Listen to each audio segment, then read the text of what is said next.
Apa yang dapat kita lakukan ketika berhadapan dengan situasi yang sulit?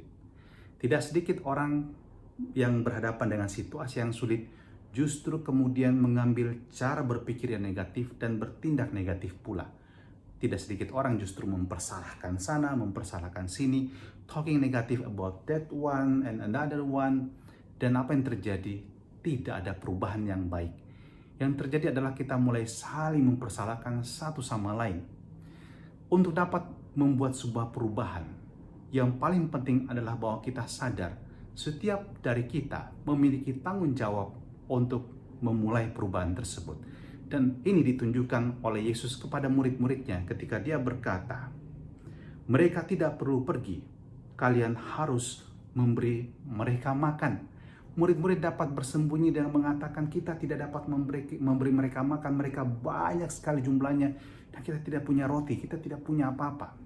Tapi Yesus menyuruh mereka untuk mengambil tanggung jawab ini, dan apa yang dilakukan adalah they begin taking a little step, mengambil langkah kecil, dan kemudian mereka membawa pada Yesus 5 roti dan 2 ikan. Yesus katakan, bawalah kemari.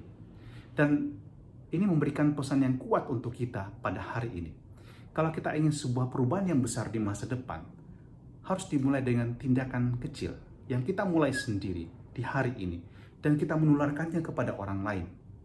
Contoh, ada suster yang berkarya di keuskupan bersama dengan kami, dan beliau banyak untuk membantu kami dalam menata segala sesuatu di rumah tangga, juga termasuk dan terutama soal makan dan minum kami. Dan pada suatu ketika, pada siang hari ketika kami selesai makan dan kemudian mulai menyingkirkan sampah-sampah, saya bertanya kepada suster, mengapa suster masih mesti memisahkan antara sampah makanan dengan plastik, dengan kertas? Padahal nanti di truk sampah itu akan digabung kembali. Tapi yang dikatakan oleh suster adalah ini, kita yang harus memulainya.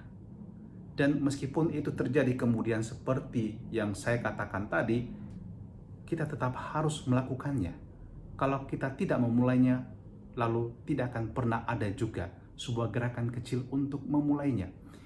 Hal ini sangat terkesan bagi saya, dan mari kita ambil contoh yang lain. Kalau Anda ingin, misalnya Anda mengambil sebuah tekad, saya ingin membahagiakan orang yang saya kasihi, pasangan saya.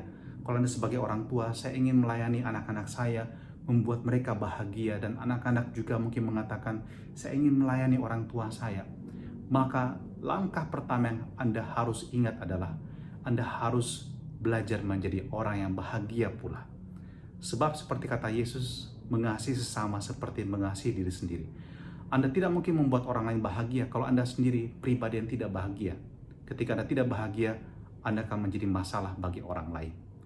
Dan contoh bagaimana Anda belajar menjadi pribadi yang bahagia, misalnya seperti yang diungkapkan dalam buku Thinking Like a Monk, dan juga dari pengalaman seorang rekan pastor saya ketika dia juga menjalani retret di sebuah pertapaan. Mereka bangun pagi-pagi.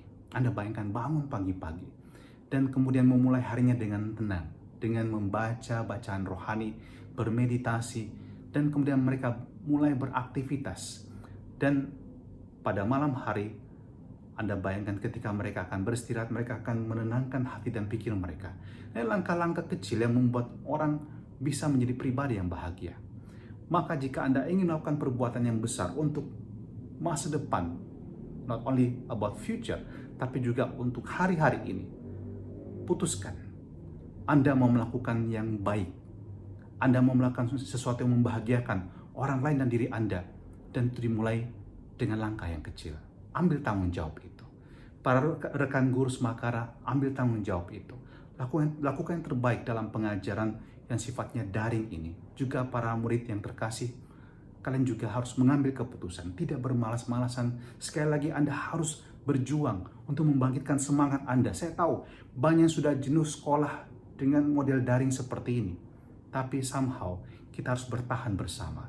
Dan semoga semuanya akan berakhir dengan kebaikan untuk kita semua.